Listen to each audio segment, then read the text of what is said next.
Vamos começando, então, com a revisão. Vê se eu comecei com essa pergunta, que eu não lembro a ordem. Mas se foi diferencie diarreia secretória de diarreia osmótica. Foi essa, né? Foi essa mesmo. Quer responder ou alguém quer responder? Não é só a Carol, hein, gente? Vamos participar, hein? Pelo amor de Deus, hein?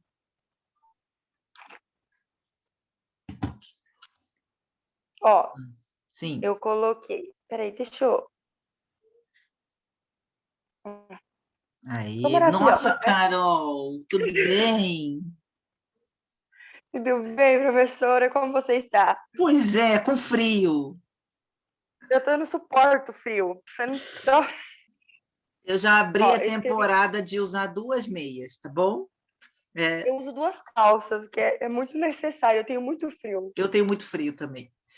Vamos Ô, lá. professora, eu coloquei assim que a diarreia secretora, ela secreta só água e ai, meu Deus, que eu escrevi? Água e bactérias. Aí a osmótica, ela não faz a digestão de carboidratos. Eu coloquei mais umas coisas aqui, mas eu acho que não faz muito sentido. Não, mas Tá é errado? essa, não, é essa ideia aí mesmo. Tá É, certo. né? Uhum. Tá, tá. Porque Então eu coloquei. a secretória ela tem um contato bacteriano ou, por exemplo, um uso abusivo de medicamento, de antibiótico, né? Enquanto É, que a osmótica ela está relacionada a uma má absorção de carboidrato, má digestão ou má é, absorção de carboidratos. eu escrevi que ela não digere carboidratos. Isso. Não é que não digere, ela está associado, né? O indivíduo não digere bem, né? Mas não é a diarreia, você entenda aí. É o Tá, intestino. peraí. Deixa eu anotar isso. É, porque o que não digere bem, o que não metaboliza bem esse carboidrato é o intestino. A consequência é a diarreia osmótica. Tá.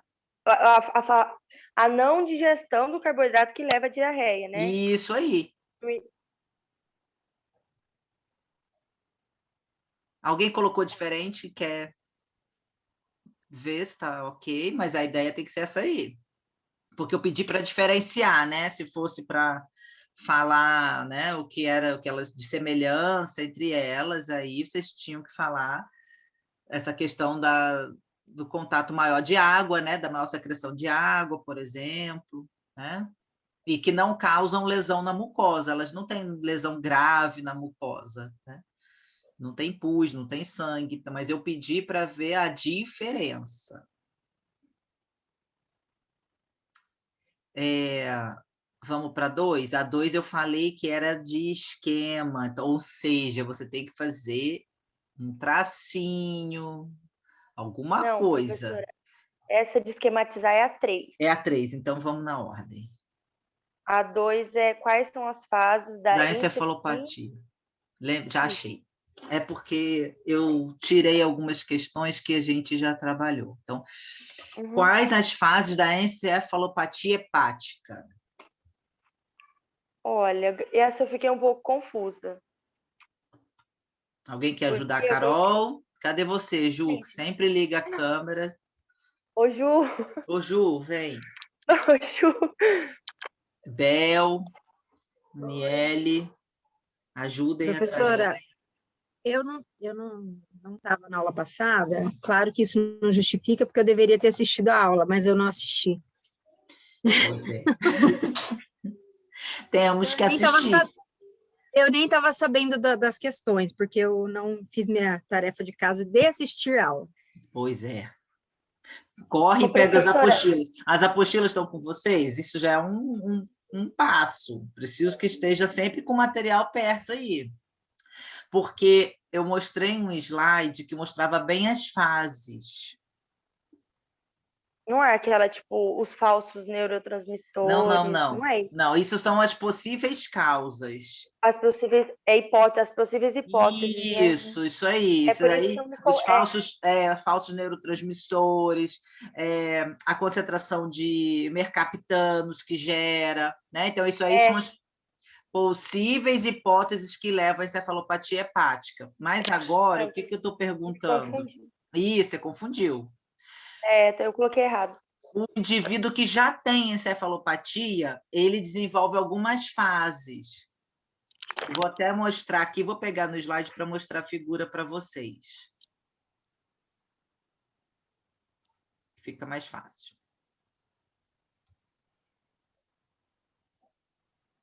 Aula de hepatopatias. Por isso que a gente está aqui na aula de revisão, né?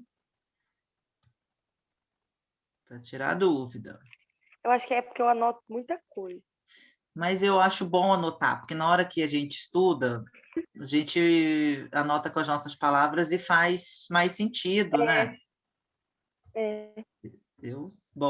A minha forma de estudar também sempre foi mais anotando. É que eu tenho que entender do meu jeito. Se eu não entender do meu jeito, Perfeito. Eu falei da concentração de amônia, isso aí que você colocou, né? Ácido mercaptanos, ácidos graxos de cadeia curta, mas não é isso, tá? É essa figura aqui que eu vou mostrar.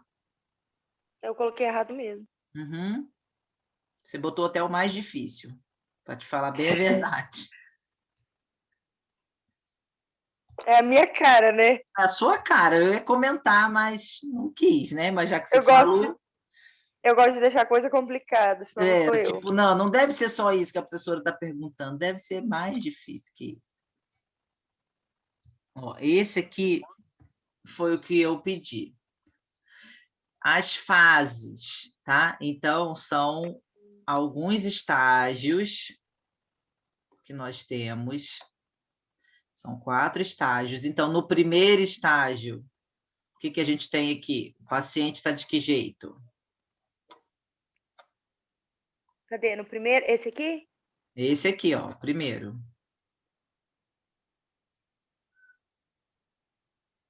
É a sonolência, o paciente está com o olhar mais vago, lembra? Com a mudança de personalidade. Porque na pergunta eu já entendi, independente de qual foram as hipóteses, as causas, o paciente tem encefalopatia hepática, entendeu? E aí eu quero que você me fale o quadro clínico dessa encefalopatia, quais são as fases desse quadro, que na verdade ela é uma síndrome psíquica, né? Ela vai ter um problema neuronal ali de comportamento, mas a origem foi hepática, tá? Então, a primeira é a mudança de personalidade, a sonolência. Na 2, aqui, ó. Deixa eu pegar meu apontadorzinho. A 2, este. Bem característico. Qual é a fase 2? Característica por qual alteração? Física, né? Ele tá... Física, e tem um nome. Com certeza anotei. Com certeza você anotou esse nome. Peraí. Acha aí. Ju, cadê seu caderno? Ju estava nessa você pode aula. estar me ajudando. A Ju estava nessa aula presencial. Eu assisti, eu lembro dessa figura aí. Isso. E eu lembro da Ju na minha aula. A Ju e a Aniele também. Essa aula? Uhum.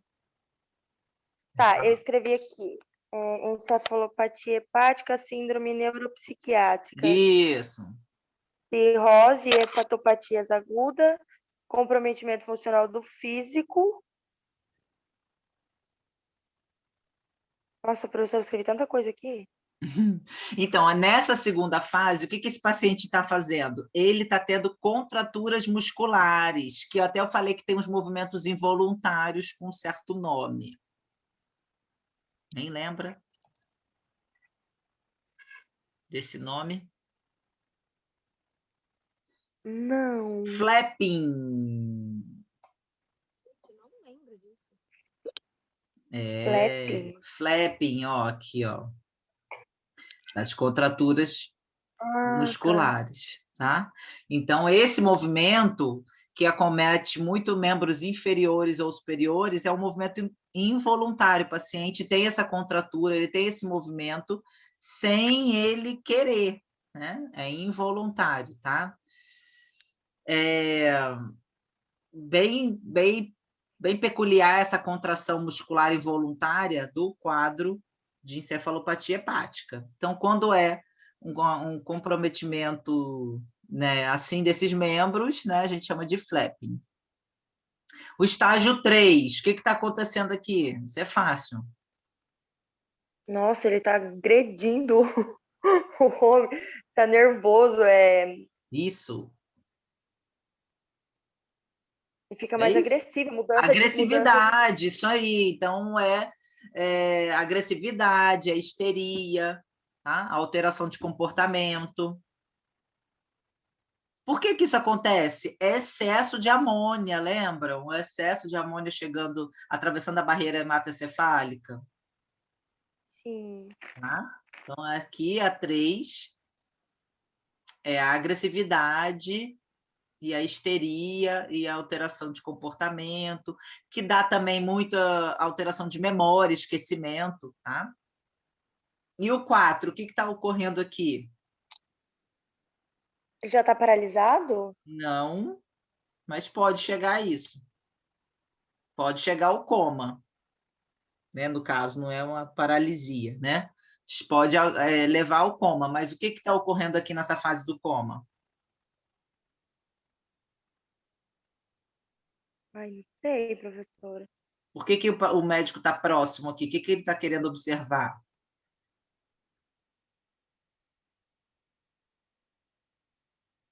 Não sei.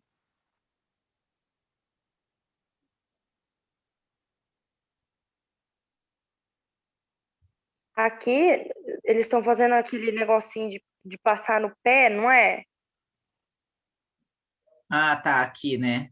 Tá É, para ver os ele- movimentos, né? Para ver se tem é, espasmos, se tem por isso que reflexo. por isso que eu achei que fosse, tipo, que tivesse paralisado, Isso, assim. porque ele não está respondendo aos reflexos, então ele pode chegar mesmo ao coma, realmente. Mas e aqui, além do coma? Ai, não sei. Hálito cetônico, lembra? O Não hálito sei. hepático, que também é bem chamado, tá? Então, ele percebe que é um hálito bem forte, bem característico do excesso de substâncias, né, de substratos do metabolismo de proteínas, né, também. Então, a ureia, os mercaptanos que são gerados naquele processo da metabolização, tá? Então, esse é a fase 4, a geração, né, de maior hálito cetônico e perda dos movimentos, da resposta, né, dos reflexos, e coma. É o estágio mais grave. Lembramos aqui? Sim.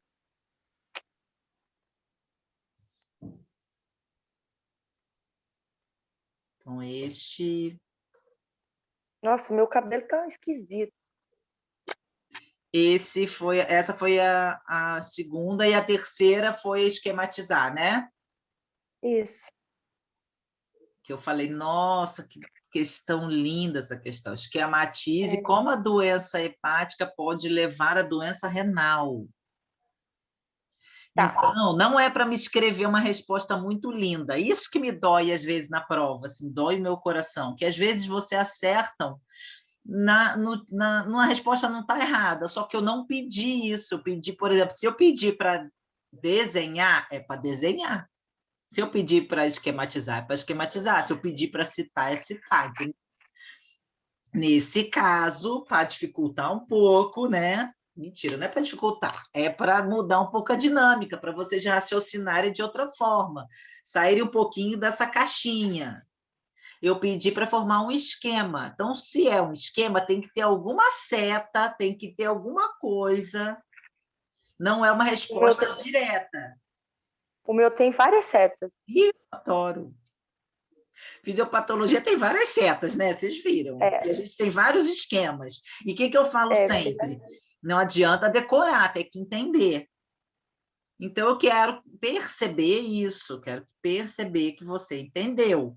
Então, eu perguntei de que forma a doença hepática pode levar à doença renal, mas de uma forminha de esquema. Então, é uma coisa simples.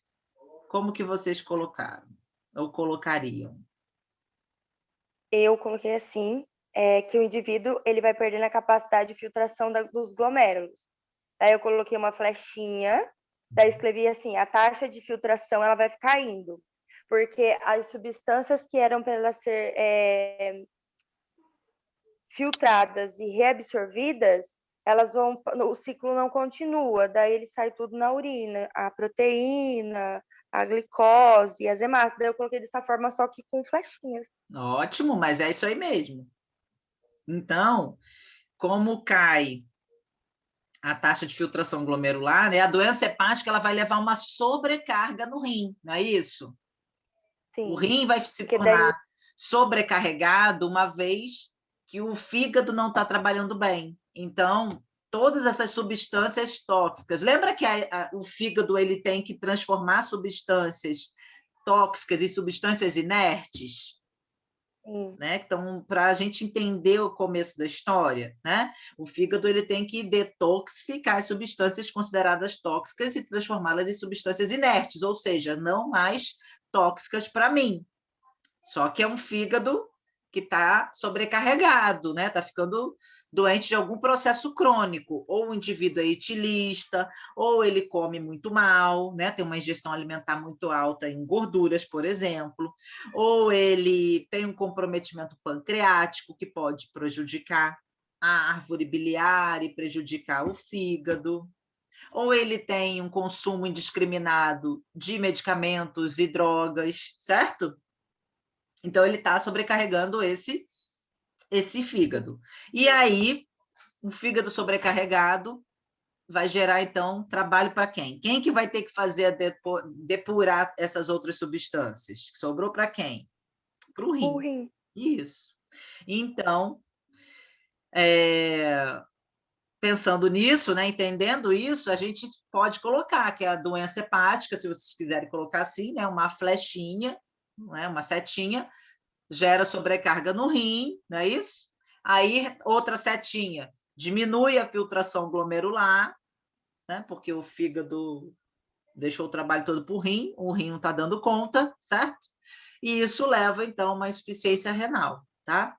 Então, nem precisaria colocar, de repente, quais são as substâncias que estão sendo perdidas, né, na urina, não, até não precisaria, tá? Mas a amônia é uma substância, proteína, de um modo geral, glicose, tá? Mas eu queria que vocês entendessem isso, né? Que tem uma sobrecarga por causa da falência hepática. Ficaram com dúvida aqui? Bel, Aniele, que estão mais quietinhas. Estão conseguindo pegar? Tá indo, professor. Tá indo? Senão a gente Tá de volta, boa. tá? Tá indo, Aniele? Não ouvi.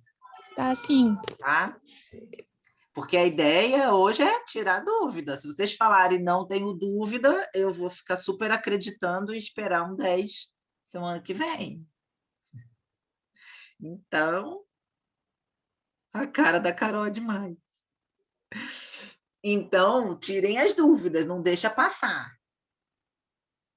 Faltou a Bruna aqui, que a Bruna falou para mim que era para eu botar estudo de caso, que ela ia tentar fazer. Manda uma mensagem para a Bruna, Carol. Fala para a Bruna que eu estou esperando ela. Vou mandar. Qual era a próxima questão? Deixa eu ver. Estou até com o caso clínico aberto aqui. Diferenciar ascite de edema. Isso, essa questão é linda, né? Modéstia à parte. Maravilhoso. Você falou várias vezes dela, não? Não falei? Eu falei várias vezes dela. Para não Diferencie confundir. a ascite de edema. E ainda mandei colocar um coração e um asterisco, um N de Natália, tenho certeza que eu coloquei essa observação. Até printei essa parte da aula.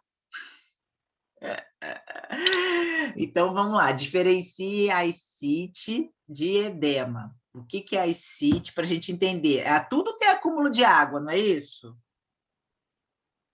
Os dois têm Isso. acúmulo de água, ascite e edema, só que um é num lugar e outro é em outro lugar. Então, aonde é o acúmulo de água na ascite? É na cavidade peritoneal. Isso. E Aí. edema, inchaço, pernas, principalmente pernas, né? Não é bem um inchaço, tá? Assim, a gente não pode... É um inchaço popularmente falando, mas é um acúmulo de líquido também, tem um extravasamento de líquido, só que no intestício, não é na cavidade corporal. Então, na ascite, eu tenho acúmulo de líquido na cavidade peritoneal, extravasamento de líquido Abdômen. da linfa para a cavidade abdominal. Já no edema, esse acúmulo de líquido é no intestício, não é na cavidade abdominal, tá? Então, ele fica no meio extravascular, né? Por isso dá essa sensação de inchaço no indivíduo. Visualmente, a gente vê a formação do cacifo no edema, e na ascite, não. Na ascite, a gente vê aquele abdômen globoso, né? Bem característico, Volumoso. bem volumoso. Lembram? Inclusive, Mas tá os aí. dois têm desequilíbrio de pressão oncótica, tá? Por isso gera extravasamento de líquido. Então, tem uma queda de albumina, só que eu pedi para diferenciar, né? Então, se você ficasse contando toda a história, porque perdeu albumina, hipoalbuminemia, mudou a pressão oncótica e gerou extravasamento de líquido, você não está diferenciando. Aí você me obriga a cortar a resposta, com dor no coração. Tá? Então, leia com calma o que eu estou perguntando. Se eu estou falando para diferenciar, não vai me contar as coisas que são iguais. Isso eu já sei. Vocês adoram fazer isso. Posso passar esse? Tá? Então, tem, só para relembrar, né? Tanto a ascite quanto o edema, eu tenho desequilíbrio da pressão oncótica. Muito, e todos os dois começam realmente com desequilíbrio, principalmente de proteínas totais e albumina. Então, os dois têm um quadro de hipoalbuminemia. Porém, o acúmulo de líquidos acontece em formas diferentes, tá? Então, a cavidade peritoneal, no peritônio, está muito relacionado a doenças hepáticas, né? Paciente ascítico, normalmente também é ictérico, lembram? Então, ele tem, né, a mucosa com impregnados de quê mesmo? Como? O paciente ictérico, ele está com a mucosa impregnada de quê mesmo? Ictérico é a pessoa que fica amarelada, né?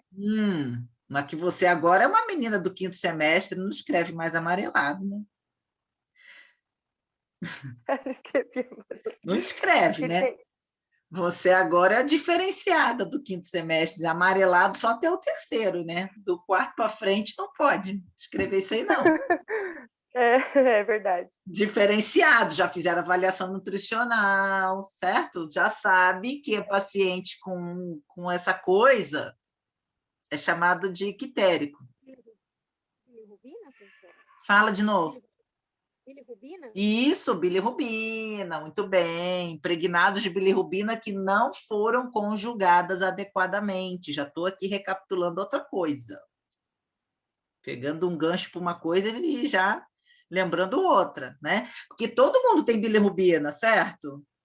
Todo mundo fabricando bilirrubina, sua vesícula está lá, está ótima. Só que no indivíduo que não foi bem conjugada, lá no fígado, o que que acontece? Vai ficar onde? Circulando, né? Não vai ser completa essa conjugação, vai ficar não conjugada e ela vai ser reabsorvida voltando para os tecidos. Por isso que no hepatopata as fezes são muito claras e a urina é muito escura. Lembra do urobilinogênio? Eu falei que dá cor às fezes, por isso as fezes tendem a ser mais escuras e a urina a ser clarinha, porque eu só perco um pouquinho de urobilinogênio na urina.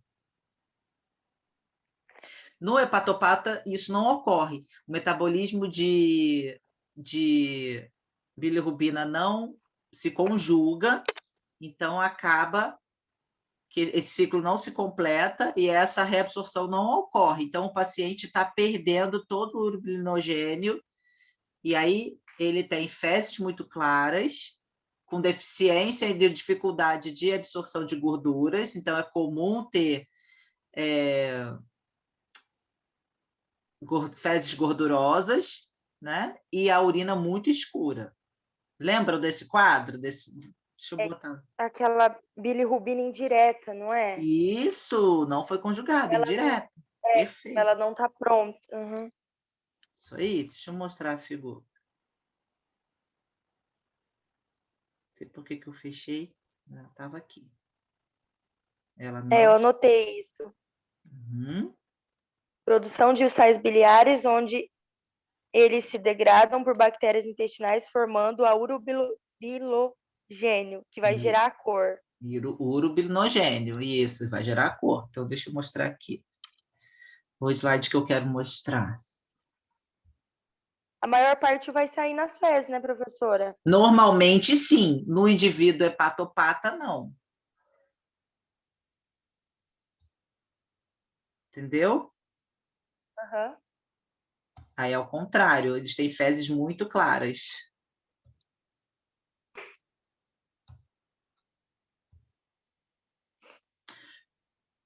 Aqui, ó, bilirrubina indireta, ela é conjugada no fígado, tá? Então, dentro do fígado ela é conjugada, vai para os ductos biliares, produz, então, a bile agora, ó, no intestino delgado, degradação, porque degrada junto com as bactérias intestinais e forma urobilinogênio. Então, ela dá a cor às fezes, uma parte é eliminada na urina e uma parte é reabsorvida de novo. Volta para o fígado, tá? Então, isso é o que tem que acontecer. Bom de fazer revisão, que uma questão já me lembra de fazer perguntas de outras coisas, né? Então, aqui, ó. Fala. Pode falar, professora. Não, pode falar. Então, aí, ó, isso que eu estou mostrando, a quebra da hemólise, né, dentro no retículo. Aí ela tem que ser transportada pela albumina. Ó, dentro do hepatócito é que ela termina, né? Dentro dos retículos endoplasmáticos é que aí sim conjuga, tá? Então, primeiro eu tenho dentro do baço a destruição da parte M, né? Aqui, ó. Aqui, né? Aí eu tenho a bilirrubina indireta, tá? Ela vai ser carreada pela albumina e dentro do hepatócito que ela vai ser convertida, que vai ter a conversão para bilirrubina ser conjugada, né? Vai ter a conversão dessa bilirrubina não conjugada para bilirrubina conjugada, tá bom? Então, de não conjugada, ela passa a ser conjugada aqui dentro do fígado. Tudo bem aqui? Ó, eu escrevi assim. No hepatopata acontece uma menor secreção de sais biliares do fígado para o intestino. A alta excreção de bilirrubina pela urina leva a uma má absorção de gorduras por falta desses sais biliares, levando o indivíduo a ter fezes mais claras e gordurosas e a urina mais escura. Essas fezes com gorduras são chamadas de quê? Boa pergunta. Boa pergunta. Boa pergunta. Esteatorreia. Esteatorreia. Esteatorreia. É isso, né, professora, que eu anotei, né? É isso. Falamos todas as questões? Não, falta uma. Quais as principais funções dos hormônios secretina e colecistoquinina. Na digestão? Muito bem. Quais as principais funções, então, pessoal, da secretina e colecistoquinina? Essa é dificinha. Não é tão dificinha, mas eu lembro que não era tão facinho também, que elas confundiam um pouco. Então, vai, a Oi. secretina liberada aonde? Eu coloquei que a secretina, ela secreta enzima e bicarbonato. Uhum. E a CCK, ela Isso, secreta só enzima pancreática, né? produção de enzimas, isso. E a liberação, e a secretina, ela estimula a liberação de bicarbonato, exatamente. Bicarbonato. Perfeito. Então, assim, se quisesse explicar mais, né, esse bicarbonato, ele vai aumentar o pH do meio e deixar as atividades, né, permitir a atividade das enzimas pancreáticas. Se não tivesse a elevação desse pH, né, se não tivesse a liberação da secretina, esse pH não ia subir, né, ia continuar muito ácido, as enzimas não iam conseguir trabalhar nesse meio. Lembram disso? Sim. Tá? Então, aí sim, como eu tenho secretina sendo produzida e caindo na corrente sanguínea, isso lá no momento já digestório, né, depois que o indivíduo come, que isso vai acontecer, então a colicistoquinina, ela vai ser liberada, chegando no intestino, e ela, no sangue, ela age no, né, sinalizando para o pâncreas e vesícula biliar aumentarem a produção de enzimas. Isso mesmo. Então, por isso que elas são tão importantes na digestão. Certo aqui? Sim. Conseguiram acompanhar a gente nessas questõezinhas? Porque, assim, é um pouquinho de cada coisa, mas que já dá um norte para saber aonde que o bicho está pegando, né? Aonde que a gente tem que estudar mais, aonde que eu tenho que revisar, né? Então, essa questão de funcionamento hepático, principalmente exócrino, né, que eu acho que mais confuso do que o endócrino, e lembrar também da parte endócrina do diabetes, claro, mas essa parte, essa porção de produção enzimática e hormonal e por que elas ocorrem também é importante da gente entender. Conseguindo acompanhar, meninas Aniele, Bel, sim, Ju, Ô, professora, sim, lá no negócio da amônia, lá na encefalopatia, sim, eu escrevi assim, ó, o acúmulo de amônia gera maior captação de triptofano, que vai gerar uma alta concentração de serotonina, que vai alterar o padrão de sono. A amônia em excesso é considerada neurotóxica, porque daí ela vai para o cérebro e inibe aqueles potenciais pós-sinápticos, né? Vai perfeito. diminuir, que vai diminuir a ação do sistema nervoso central, né? Que a pessoa vai ficar com menos reflexo, né? Por isso ela Por fica isso, por isso ela fica mais sonolenta, né? Por por isso isso que daqueles estágios, né? isso, porque é numa alta concentração, é diferente de você comer um chocolate e aumentar a produção de serotonina, né? Uma coisa Entendi. pequena através de carboidrato. Outra coisa é de uma forma neurotóxica através do excesso de amônia, de ácido glutâmico. Tá. A gente tem que lembrar também que a glutamina é amônia mais ácido glutâmico, né? Então, ela vai mesmo causar uma neurotoxicidade, inibindo esses potenciais pós-sináticos que você acabou de falar. Então, acaba aumentando a captação de triptofano, gerando mais serotonina. Isso aí. Então é Por isso o indivíduo fica muito sonolento, aí ele não sabe onde está, né? Ele vai perdendo os reflexos. Beleza? sim. Mais Era alguma? essa era não, a minha era essa da amônia, porque eu queria ver se era esse o raciocínio. É esse o raciocínio. Isso que é bom a gente fazer as nossas anotações, nossas flechinhas, né? Que aí a gente É, sabe o que a o meu, gente pensou. além de eu anotar, ainda puxo umas flechas do lado, assim, fica uma coisa maravilhosa. Eu era exatamente assim para estudar. Eu vou fechar essa reunião, então, para a gente vir para o estudo de caso. A ideia é que vocês depois refaçam ele, sem olhar esse vídeo, né? Tentem fazer de novo mais perto da prova, tá? Não sumam, voltem todas. Até já. Até.